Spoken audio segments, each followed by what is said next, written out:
Right, UFC 299. And what a great card it turned out to be. Definitely lived up to the hype. Let's have a quick look at some of the highlights. Petr Yan versus Song Yadong. Well, in the beginning, it looked like Merab had officially broken Yan for everyone. Song Yadong looked amazing. In the end, as Song faded and Yan built up, it kind of evened out. I personally didn't feel like Yan quite did enough to get it back after the slow start, but fuck it. It's nice to see Petr back in the win column, so we'll crack on. Burns versus Madalena. The commentary booth seemed absolutely dumbfounded by the fact that someone whose background's in boxing's punches were prettier than someone whose background's in Brazilian Jiu-Jitsu. It really seemed like a sticking point for him. It was all going so well for Burns. Seemed like it was as good as done.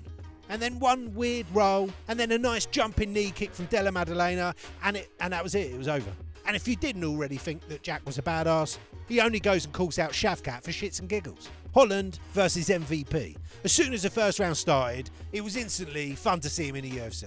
And you could also instantly see that he was comfortable at this sort of level. If you wasn't sure, I think Rogan might have mentioned that it's that points karate style. So there's some brand new information for you. There was a little bit of control time for Holland in the middle of the second round, but in fairness, he only got that due to a slip up from MVP. Otherwise, it was the MVP show. And he looked great.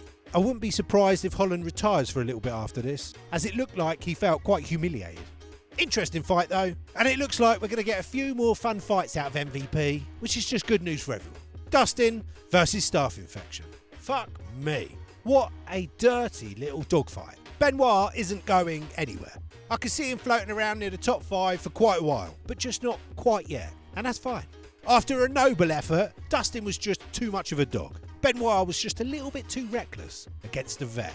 That was not a fraud check at all. Benoit beat the shit out of Dustin Poirier, but then his striking defence was inadequate and Dustin took advantage of it. That's what happened. And St. Denis had a staph infection. I would say Benoit's stock rose after that fight. And then we got Sean and Chito. I mean, fucking hell. Now, most people were expecting Sean to win in a kind of similar way to how it played out. But that was beyond expectation. And with Chito being one of, if not the best finisher in the division, and the fact that he's known to warm up as the fight goes on, all kept a level of tension throughout the fight. It did feel all the way through like Sean had to be spot on with his defence or he would quickly find himself in trouble. But in reality, Sean was pretty much perfect. Outside of the octagon, he might have the charisma of a chair, but that was a masterclass. And I'm optimistic that we haven't even seen the best yet from the little walking children's toothbrush himself, Sugar Sean O'Valiant. I really think that performance has made a lot of people have to take a closer look at Sean. He's easy to dismiss with all the buffoonery, but he's clearly one of the top athletes currently in the UFC. Incredible. And now it's got me dripping for UFC 300. Even with all the shit talk there's been, 300 is looking even better than this one. Anyway, if you like this video, give us a sub, check out this playlist, recent bangers. I'll see you next time.